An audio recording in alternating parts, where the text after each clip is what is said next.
Hello guys, कैसे हैं आप लोग। उम्मीद करता हूं आप सभी लोग अच्छे से होंगे। मैं मुकीम सर आपके अपने चैनल टीचिंग एंड लर्निंग में आपका तहे दिल से स्वागत है, इस्तकबाल है, वेलकम है। आज हम फिर सीटेट का एक क्वेश्चन जो मैथमेटिक्स का है 1 to 5 का 16 फरवरी 2014 में जो हुआ था उसका हल करवाएंगे अभी, और आप इसको ध्यान से देखिएगा। जितने सीटेड के आपको मिल रहे हैं वीडियो, उसमें आप एक ख़ास बात ये देखिएगा कि ज़्यादातर क्वेश्चन जो रिपीट हो रहे हैं, इसको ज़रूर ध्यान में रखिएगा। जिसको गणित नहीं आती तो कम से कम वो 5-6 क्वेश्चन इस तरीके से भी कर सकते हैं। तो देखिएगा, पहला क्वेश्चन है 42 के गुणनखंडों की संख्या है। तो देखिए, गुणनखंडों का पहले भी ये क्वेश्चन आ चुका है। तो पहला देखिएगा 42 के गुणनखंडों, इसके दो तरीके हम दोनों बता देते हैं आपको। एक तो बता चुके थे, ये 21 आया, ये आपका 3 काटेंगे 7 आएगा, ये 7 करेंगे तो 1 आएगा। जब यहाँ पर हम देखते हैं 2 की पावर 1, 3 की पावर 1 और गुणे 7 की पावर 1, तो हमने बताया था कि घात में जो भी घात लगी उसमें सिर्फ एक जोड़ देते हैं, बाकी गुणा कर दिया जाता है। तो 1 + 1, अगर यहाँ पर 2 होता तो 2 + 1 कर देते हैं, फिर आ जाएगा 1 + 1, फिर आ जाएगा 1 + 1, और इसको हम हल कर देंगे 2 × 2 × 2।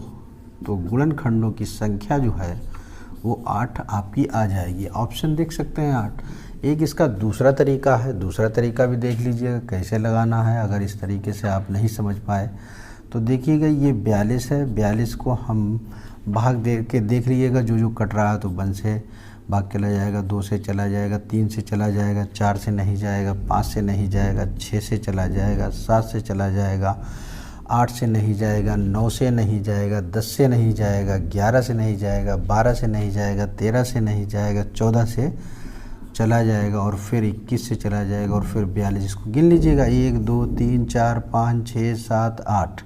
तो देख लीजिएगा, गुणनखंडों की संख्या जो है, गुणनखंडों की संख्या 8 आ जाएगी। तो चाहे इस तरीके से लगाइएगा और चाहे इस तरीके से, क्वेश्चन ये बराबर आ रहा है, आपको समझ लेना है और उसी तरीके से लगा देना है। क्लियर?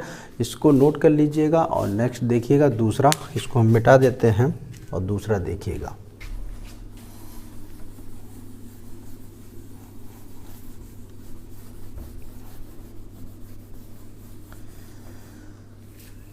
देखिएगा, दूसरा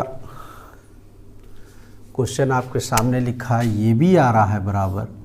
जिस तरीके से आ रहे हैं क्वेश्चन उन पे ज़्यादा देख लीजिए, वो ज़्यादा फोकस कर लीजिए ताकि ये क्वेश्चन छूटे ना।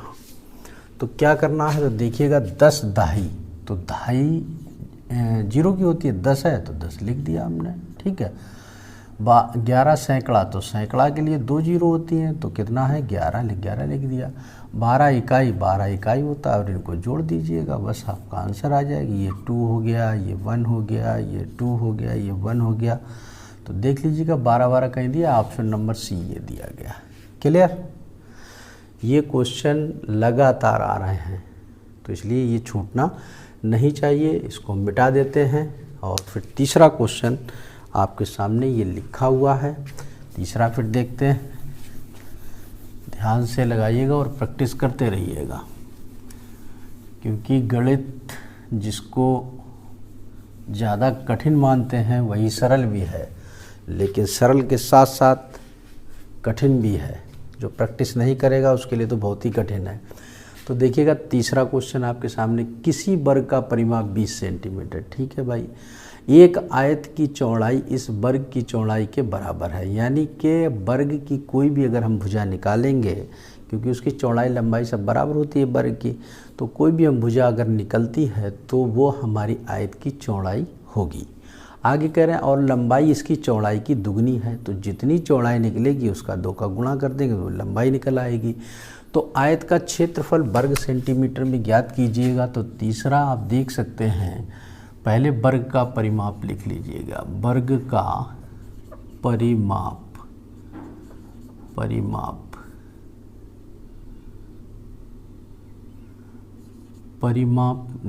कितना दिया है, 20 सेंटीमीटर। तो परिमाप होता है 4 × भुजा, तो भुजा लिख लीजिएगा। वैसे 4a भी लिख देते हैं, लेकिन हमने लिखा नहीं, 4 से इसको काट देंगे तो 5 आ जाएगा। तो भुजा जो है हमारी 5 सेंटीमीटर आ गई, और यही भुजा जो है वो आयत की चौड़ाई बोली गई है। क्या बोली गई है? आयत की चौड़ाई। आयत की चौड़ाई, ये हम इसलिए लिख रहे हैं ताकि आपके बात पूरी समझ में आ जाए, नहीं तो क्वेश्चन तो लग गया था। आयत की चौड़ाई हमने b मान ली, तो वो हमारी मालूम होगी 5 सेंटीमीटर। अब लंबाई की बात कर रहा है तो वो कह रहे चौड़ाई की दुगनी है। जब लंबाई की बात कर रहा है चौड़ाई की दुगनी है तो 2 × 5 यानी कि 10 सेंटीमीटर। तो हम आयत का क्षेत्रफल आसानी से निकाल सकते हैं। आयत का क्षेत्रफल जब हम निकालेंगे तो लंबाई गुणे चौड़ाई, लंबाई कितना है 5 × 10, और ये आपका 50 सेंटीमीटर स्क्वायर या वर्ग सेंटीमीटर, बात एक ही है। और यही आंसर होगा, तो आप 50 देख सकते हैं। ऑप्शन नंबर सी आपका सही है। क्लियर? समझ में आ गया होगा। अगला देखिएगा, नेक्स्ट, इसको मिटा देते हैं और नेक्स्ट देखिएगा, ध्यान से पढ़िएगा, ध्यान से लगाइएगा।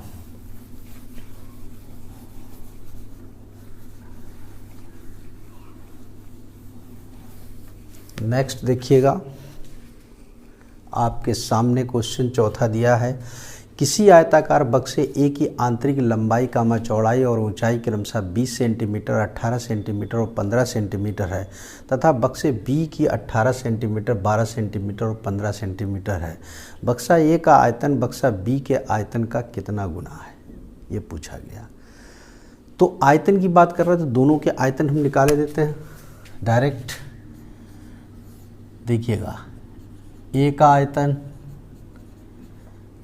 ठीक, और एक तरफ बी का आयतन। आयतन होता है LBH, यानी कि तीनों का गुणा लंबाई चौड़ाई ऊंचाई। तो पहले वाले के लिए हो गया 20 × 18 और × 15। दूसरे वाले के लिए है आपका कितना, 18 × 12 × 5। ये देखिएगा, अब हम इसमें ये पता करना चाहते हैं कि कौन जो ए जो है वो बी से कितना गुना है। तो देखिएगा किस तरीके से पता होगा। देखिएगा, इसमें आप बराबर लगा दीजिएगा और इसको हल कर लीजिएगा। 18 से 18 काट दीजिएगा, 5 3 15 कर दीजिएगा, 3 चौक 12 कर दीजिएगा, 4 5 6 20 कर दीजिएगा, यानी कि 5 = 1। तो यानी कि अगर बी 1 है तो ए कितना है, 5। तो जब बी 1 है और ए 5 है तो यानी कि 5 गुना ज़्यादा है। तो आपका आंसर आपके सामने आ गया है। यानी कि जब हम लिखेंगे तो यहाँ पर लिखेंगे 5 गुना, किससे ज़्यादा है, बी से। तो देख सकते हैं, तो 5 लिखा होगा। ऑप्शन नंबर बी आपका सही है। क्लियर? और अलग अलग करके भी आप लगाइएगा, तब भी आपको भाग देना पड़ेगा, तभी आपका लग पाएगा। आइएगा नेक्स्ट क्वेश्चन देखते हैं। इसको मिटा देते हैं, फिर नेक्स्ट देखिएगा, इसको मिटा देते हैं। आइएगा 5वां क्वेश्चन आपके सामने। 5वां क्वेश्चन क्या कह रहा है, ध्यान से पढ़िएगा और ध्यान से देखिएगा।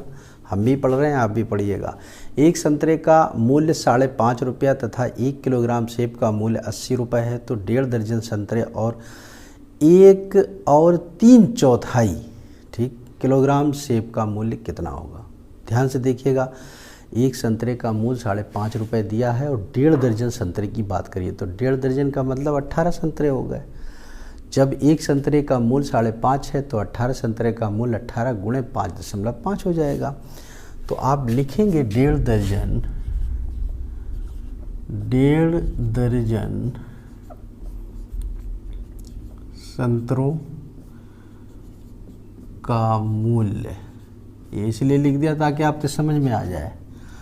तो 18 × 5.5, 18 पंचे 90, 18 पंचे 90 और 9 99, यानी कि 99 रुपये संतरों का मूल्य। अब सेब की बात कर रहा है, सेब में क्या है, 1 और 3/4। तो देखिएगा सेब का मूल्य, कितने सेब हैं, सेब 1 और 3/4 सेब का मूल्य जब आप निकालेंगे तो देखिएगा 1 है पूरा, एक हो गया 3/4, 3/4 हो गया। अब गुणा कितने करना है, एक कितने का है 80 का, तो 80 का इसमें गुणा कर दीजिएगा, 4 एकम 4 और 3, ये कितना हो गया 7/4 गुणे 80, 4 से काट दीजिएगा 20 आ गया, और 7 दूनी 14 यानी कि 140। तो ये पूछ रहा है कि सेब का मूल्य कितना होगा। 1.5 दर्जन संतरे और 3/4 किलोग्राम सेब का मूल्य, यानी कि टोटल पूछ रहा है। तो इसको और इसको जोड़ दीजिएगा, कुल मूल्य दोनों का 99 + 140, ये 9 हो गया, ये 13, 9, ये 9 हो गया, ये 9 4 13 हो गया, ये 239 रुपये आपका आंसर आएगा। ऑप्शन नंबर सी दिया हुआ है। क्लियर। सवाल जब भी आप लगाया जा रहा है तो उसको देखिएगा और फिर अब उसको लगाइएगा, लगाने के बाद फिर जब बाद में आप प्रैक्टिस करिएगा तो बगैर देखे लगाइएगा। ये मत सोचिएगा कि हमने लगा लिया है तो हो गया है, नोट करते रहिएगा इसको। नेक्स्ट देखिएगा, इसको मिटा देते हैं। नेक्स्ट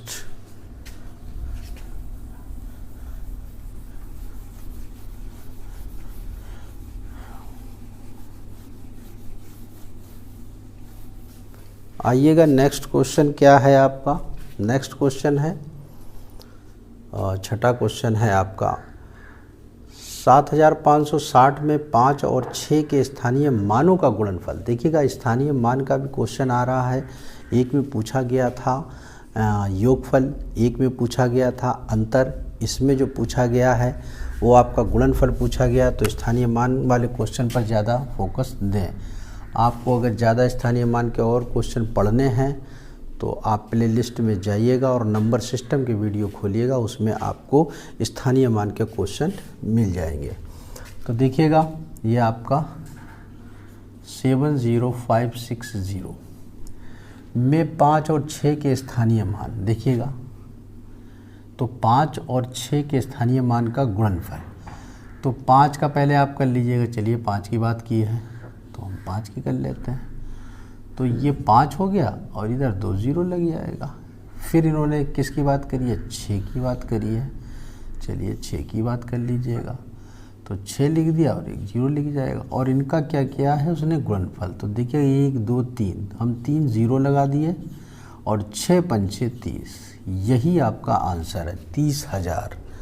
देखिएगा कहीं पे दिया है, हाँ गलत लिख गया है, इस जगह पे 30,000 है। ठीक है, ऑप्शन नंबर बी सही है, 1 0 कम लिख गई थी। ठीक है, इसको नोट कर लीजिएगा। और नेक्स्ट देखिएगा, देखिएगा 7वां भी यहीं पर लगा देते हैं। 7वां क्या है आपका, कह रहे हैं कि इस संख्या को 43 से भाग करने पर भागफल है। तो देखिएगा बहुत ही अच्छा भागफल कैसे दिया जाएगा, इसको देख लीजिएगा एक बार। कितना है आपका 3010301 और भाग में कितने देना है 43।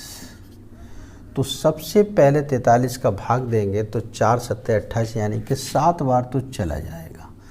तो 7 3 21 और 7 4 28 2 30, ये सब अब उतारा लिया 0, जब यहाँ 0 आया तो यहाँ भी 0 लगा, उतारा लिया 3 का तो भाग नहीं जाएगा, फिर 0 लग गया। उतारा लिया 0 का, फिर भाग नहीं जाएगा, फिर 0 लग गया। उतारा लिया 1 का, अब भाग चला जाएगा 7 बार तो 301। तो कहने का मतलब ये है जो भागफल आ रहा है वो आपका ये आ रहा है, इसी को भागफल बोलते हैं। भागफल तो कितना है आपका 70,007। देखिएगा ऑप्शन नंबर बी। क्लियर, समझ में आ गया होगा। फिर एक बार समझ लीजिएगा 43 का भाग 7 में देंगे तो इतना हो जाएगा, 0 उतारेंगे भाग नहीं जाएगा, भाग का बिंदी, फिर 3 का उतारेंगे भाग नहीं जाएगा, फिर भाग का बिंदी, फिर 0 उतारेंगे, ये 30 हो जाएगा, भाग नहीं जाएगा, भाग का बिंदी, फिर आपका 1 आ जाएगा, फिर 43 का भाग देंगे 7 बार चला जाएगा। क्लियर। नेक्स्ट देखिएगा, इसके बाद 2 क्वेश्चन हैं, इसको मिटा देते हैं।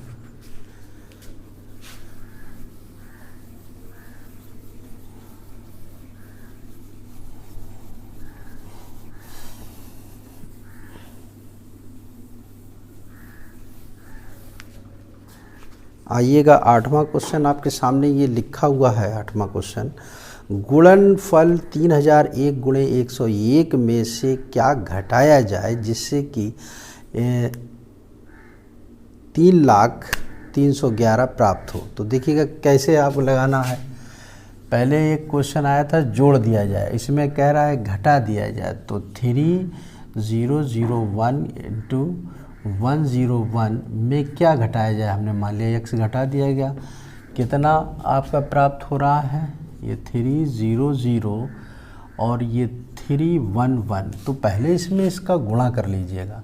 जब इसमें इसका गुणा कर लेंगे तो 101 का 101 में गुणा करेंगे तो आपका 101 आ जाएगा।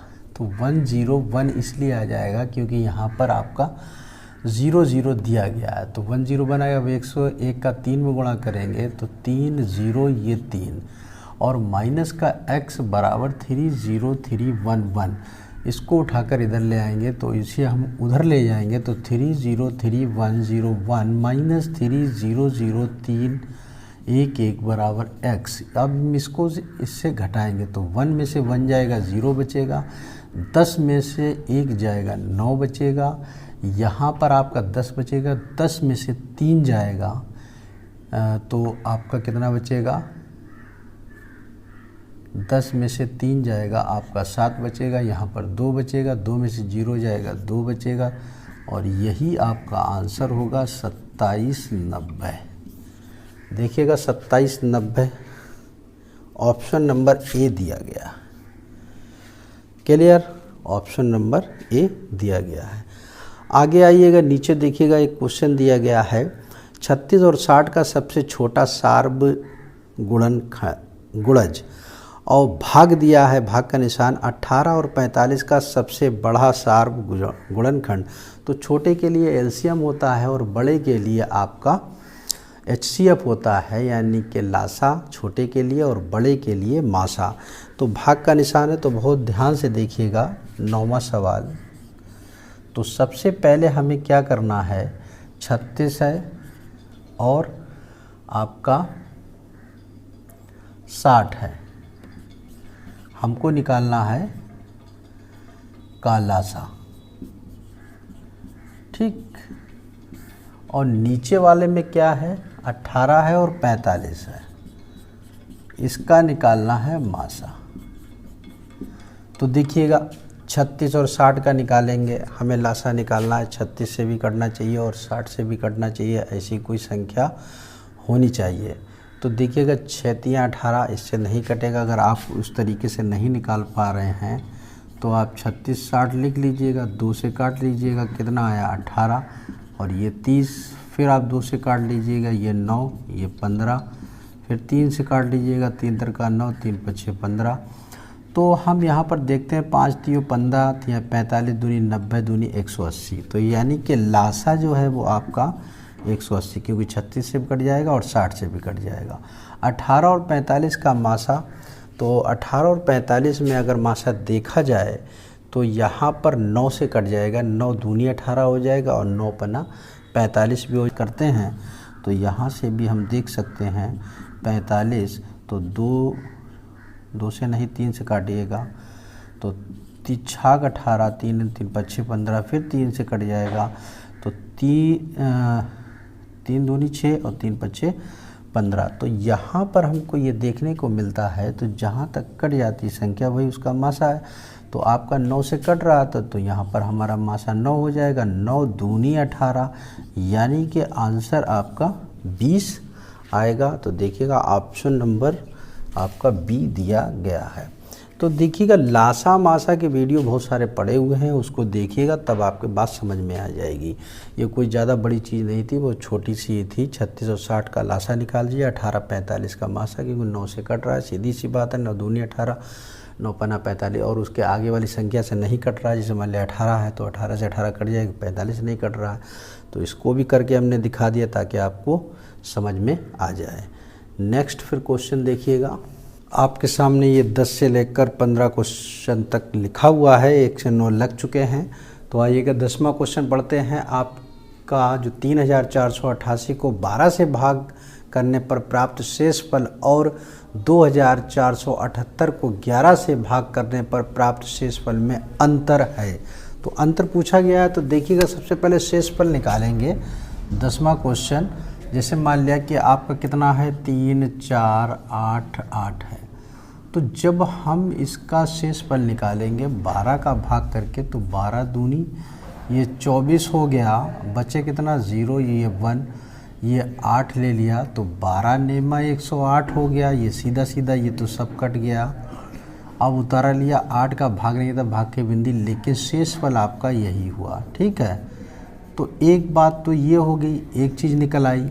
दूसरा वो ये कह रहा है कि 2478 में भाग कितने का देना है आपको, 11 का देना है। तो 11 दूनी 22 हो गया, ये 2 बचा, ये 7 आ गया, फिर 11 दूनी 22 हो गया, ये फिर 5 बचा और फिर आपका 6 आया, तो 11 5 55 हो गया।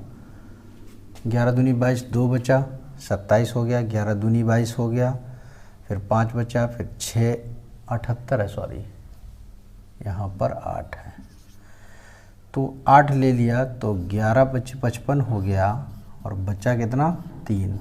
ये आपका शेष फल। रिमाइंडर आया तो एक में 8 आया, एक में 3 आया, पूछ रहा है अंतर, तो अंतर कर दीजिएगा रिमाइंडर का। 8 - 3 बराबर कितना आया 5। यही आपका आंसर, ऑप्शन देख सकते हैं ये दिया गया है, तो यही आपका आंसर होगा। इसको नोट कर लीजिएगा। नेक्स्ट देखिएगा, मिटा देते हैं इसको।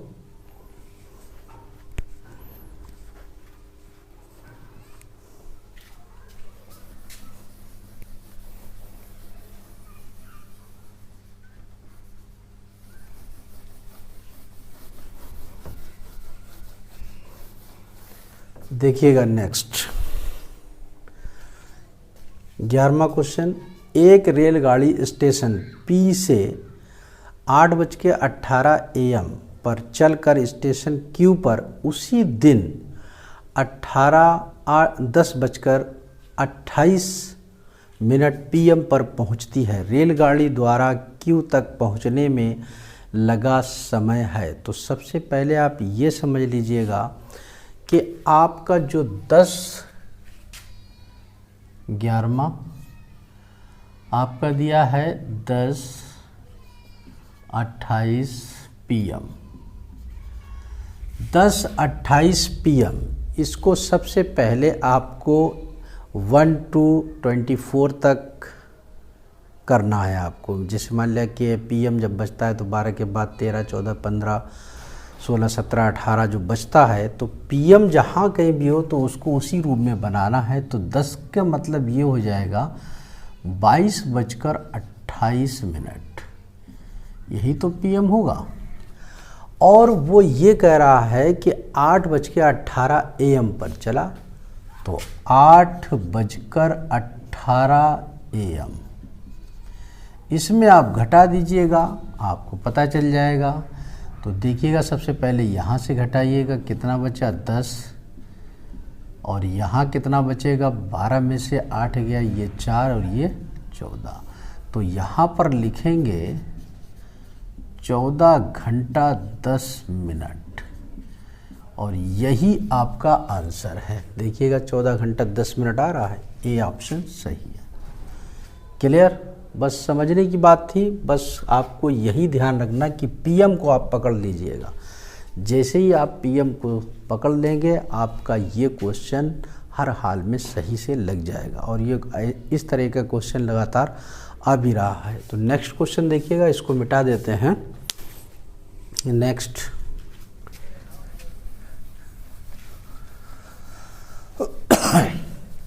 देखिएगा आपके सामने 12वां क्वेश्चन लिखा हुआ है कि 14 लीटर 280 मिली संतरे का जूस और 18 लीटर 830 मिली गाजर का जूस दोनों को एक साथ मिलाया गया।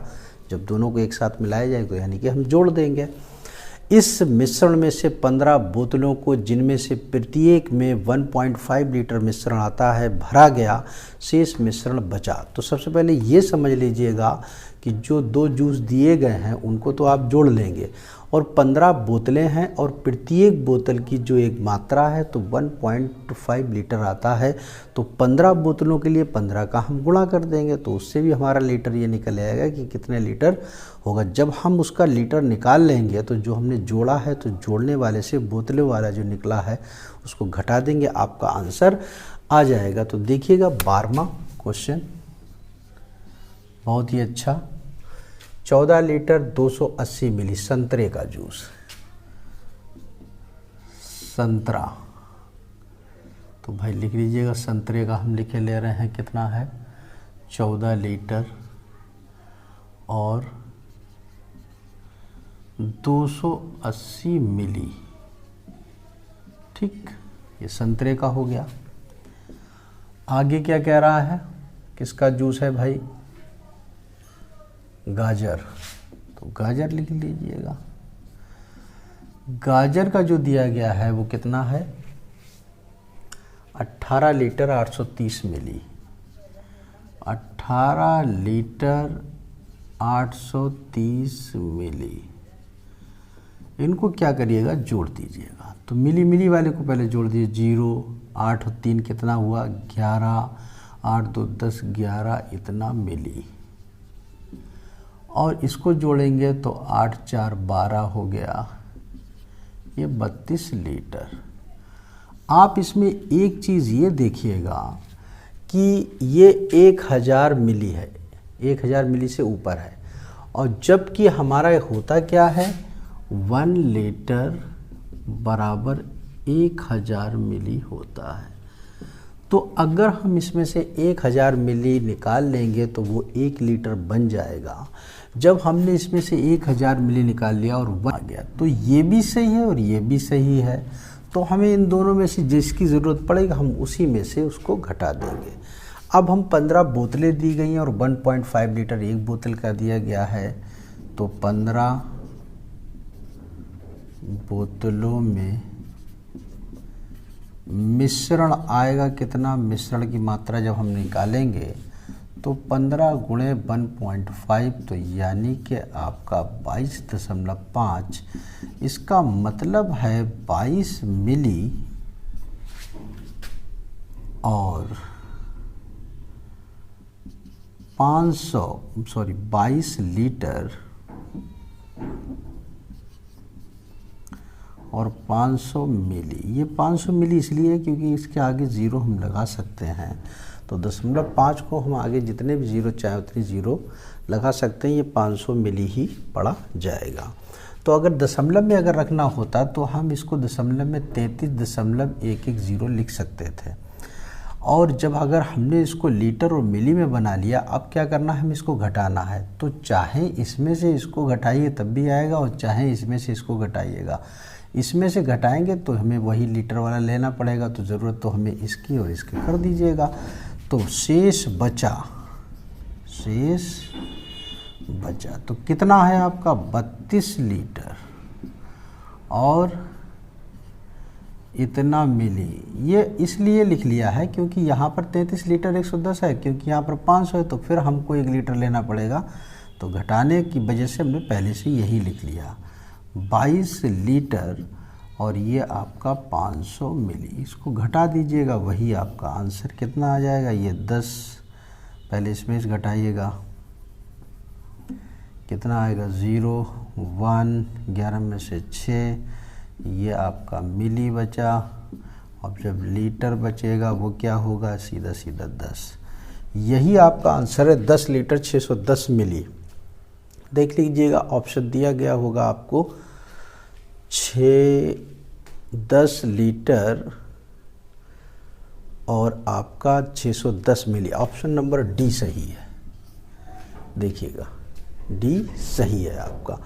तो जब भी इस तरीके का क्वेश्चन लगाइएगा तो चाहे इस तरीके से बना लीजिएगा और चाहे इस तरीके से रखिएगा। ये घटाने के लिए हमने यहाँ पर लिख दिया, नहीं तो यहाँ पर 33 हो जाता आपका, लेकिन आंसर वही आता। फिर हमें वही करना पड़ता है कि 1000 यहाँ से लेना पड़ता है, हासिल लगती तो वही काम करना है, तो हमने डायरेक्ट उठाकर उसी को ही घटा दिया। इसको नोट कर लीजिएगा और नेक्स्ट देखिएगा। हमने 13वां क्वेश्चन लिखा हुआ है, पढ़ते हैं। किसी पिज्जा का 1/4 भाग रेनू ने खा लिया, शेष पिज्जा को 12 बच्चों में बराबर बांट दिया गया, इनमें से प्रत्येक बच्चे को पिज्जा का कितना भाग मिला। देखिएगा बहुत अच्छा क्वेश्चन। एक पिज्जा है, 1/4 भाग रेनू ने खा लिया, तो देखिएगा शेष पिज्जा तो एक मान लिया था और उसमें से 1/4 खा लिया, तो 4 एकम 4 में से 1 जाएगा तो 3/4 बचेगा। अब ये कह रहा है कि बराबर 12 बच्चों में बांटना है, तो सीधी सी बात है कि जो बचा हुआ है उसमें 12 का भाग दे दीजिएगा तो बढ़ जाएगा। तो बराबर भागों में पिज्जा कितना भाग मिलेगा प्रत्येक बच्चे को, तो प्रत्येक बच्चे को पिज्जा मिलेगा, ये 3/4 है, इसमें कितने का भाग दीजिएगा 12 तो बच्चे हैं, बस इसको हल कर दीजिएगा तो 3/4 गुणे 12, क्योंकि इसका इससे गुणा हो जाएगा, तो 3 एकम 3 चौक 12, ये कितना हो गया 1/4 चक्कू 16, यानी कि 1/16 जो है अगर 12 बार लिखा जाए तो आपका 3/4 आ जाएगा। देखिए अगर गुणे 12 कर दीजिएगा तो 3/4 आ जाएगा, तो 1/16 भाग मिलेगा प्रत्येक बच्चे को। ऑप्शन नंबर पहला दिया गया है। फिर नेक्स्ट क्वेश्चन देखिएगा, इसको नोट कर लीजिएगा, मिटा देते हैं इसको।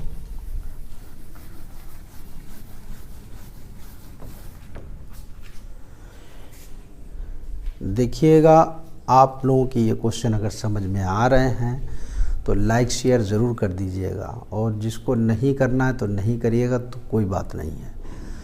लेकिन अगर आप लाइक शेयर कर देते हैं तो आप समझ जाते हैं कि हमारी हिम्मत बढ़ जाती है बनाने के लिए कि हम आपको कुछ ना कुछ दे सकें। तो देखिएगा 14वां क्वेश्चन है आपके सामने। क्या है 14वां क्वेश्चन? 6 घंटों में सेकंडों की संख्या कितने दिनों में मिनटों की संख्या के बराबर है? Very good. 6 घंटों में सेकंडों की संख्या पहले निकाल लीजिएगा। 6 घंटों में सेकंडों की संख्या जब आप लिखेंगे तो 6 गुणे 60 गुणे 60 216 और ये 2 जीरो, इतने सेकंड बनेंगे। ठीक, अब आगे कह रहा है कि कितने दिनों में मिनटों की संख्या के बराबर होंगे।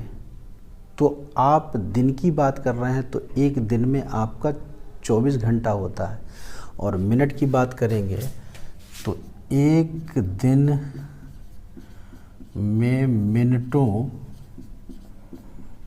की संख्या तो 24 गुणे 60, 6 चौक 24 और 6 दूनी 12 2 14, इतने मिनट। आगे ये कह रहा है मिनटों की संख्या के बराबर होंगे, तो ये आपके जो मिनट आए हैं तो ये कह रहा है कि जितने सेकंड हैं उतने मिनट जो हैं वो कितने दिन के लिए, एक दिन के लिए है। तो इसमें कितने दिनों का और गुणा किया जाए वो इसके बराबर आ जाए। तो इसके लिए 2 ऑप्शन हैं, एक तो इसका या तो भाग दे दीजिएगा तो आपका दिन निकल आए, क्योंकि एक दिन के लिए तो इतना है, और बाकी आप ऑप्शन से देख सकते हैं। अगर 4 दिन की बात करेंगे तो इसमें 4 का गुणा कर लीजिए, 14 चक्कू 56 नहीं आएगा। फिर इसके बाद 10 दिन ले लीजिएगा, इसमें एक जीरो लग जाएगा तो 14,400 आएगा, लेकिन ये 21,600 है।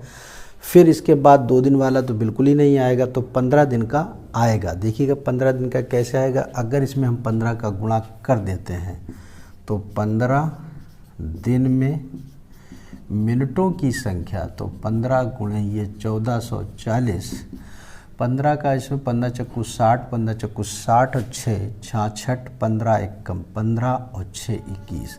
तो देखिएगा ये और ये चीज़ बराबर आई, तो यानी कि इसमें 15 दिन के बराबर हो सकता है। एक तो ये मेथड था कि आप ऑप्शन से देख लीजिएगा, इसमें गुणा कर लीजिएगा, इसके बराबर आता है या नहीं आता है। चारों ऑप्शन दिए तो गुणा करने से मालूम हो जाता है, 4 से भी नहीं आया, 10 से भी नहीं आया, 2 से भी नहीं आया, 15 से आ गया। दूसरा तरीका यह है कि 1440 का भाग इसमें देकर देख लीजिएगा, अथवा करके हम बता देते हैं